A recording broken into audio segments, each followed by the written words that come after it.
ممكن تعرف حضرتك؟ معاك محمد هيكل، عضو اللجنه المركزيه لحمله التمرد، واحد المؤسسين في حمله التمرد ومسؤول عام الجمعيه. ممكن نعرف الفترة اللي فاتت كان حصلت تشويهات جامدة عن 6 ابريل اللي هي غير مشاركة في حملة التمرد وهي بتحرق استمارات حملة التمرد. التعاون مع 6 ابريل والتعاون مع جميع التيارات بدا من اول لحظه في حمله التمرد، وكل كان رفع عباءاته وكل اساميه، وكل اللي اقدر اقوله ان كل الحاجات اللي بتطلع من نظام حرق ومفيش توافق ومفيش تنسيق ومفيش الكلام ده، كل دي اشاعات، وطبيعي جدا من مصلحه النظام ان هو يطلقها لبحث الفرقه يعني حول الرفقاء السياسيين. ودي مش جديده، احنا مش اول مره نشتغل مع بعض، احنا طول عمرنا من قبل الثوره ومن بعد الثوره بنشتغل ضد اي نظام فاسد كلنا كشباب مستقلين وككيانات وكحركات ثوريه وحركات شبابيه، واحنا كلنا امتداد للحركه الوطنيه الحقيقيه اللي عايزه تاخد مصر لبر الامان. وواضح ان هي ديت ألاعيب نظام واستخدامات نظام، والكلام ده مش بيأثر فينا احنا كتأثير، وما بيأثرش في الشارع، لأن حالة التمرد عملت زي نوع من أنواع التوحد حوالين الشعب وحوالين المجموعات السياسية كلها وحوالين الكيانات السياسية كلها. هي حملة شعبية في الأول وفي الآخر، وإحنا توجهنا بيها للشعب، وأنا ما أعتقدش إن الشعب لما بينزل يقول كلمته أو إرادته محتاج إن هو يسجلها في شهر عقاري. مفيش أكبر من الشهر العقاري هو الشارع، يعني الشارع ده أكبر شهر عقاري موجود، ده الطبيعي اللي موجود. المدى اللي احنا بنشوفه في الشارع مش موضوع شهر عقاري ونسجلها وتوثيق والكلام ده كله. احنا ممكن لو كنا بنوثقها كنا بنساعد النظام ان احنا نعمل له مواد اصلا، دي ملايين هتخش لهم مليارات كمان.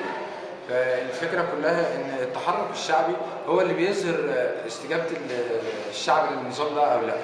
واعتقد ان التمرد عملت الدور اللي هو بتلعبه، هي اظهرت مدى شعبيه النظام دوت ومدى قربه من الوطن.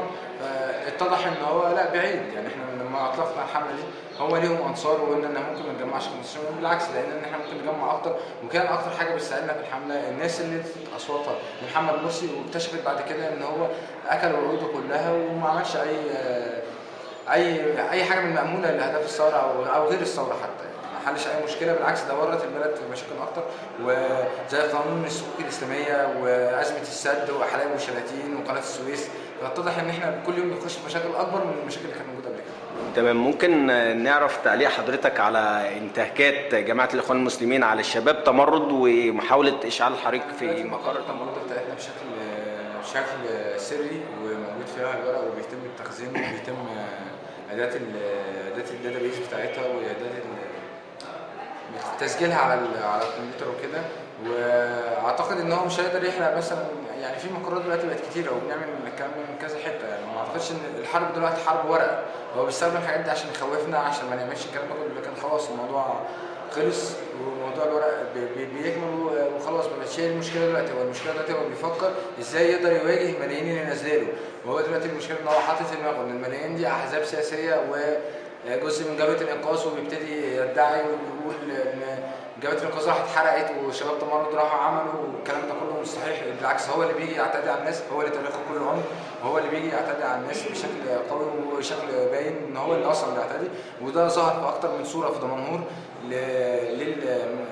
للاسلاميين بدقنهم ولابسين الخوذ، وظهر في الايميل بتاع عمرو عبد الهادي اللي وصل للصحفيين بالغلط، اللي هو بيتكلم فيه على ان محاولات الترهيب ما نفعتش، فلازم نبتدي نعمل اجراءات تانية، ولازم نكلم النائب العام يحبس فلان وحدد اسامي وحدد قنوات.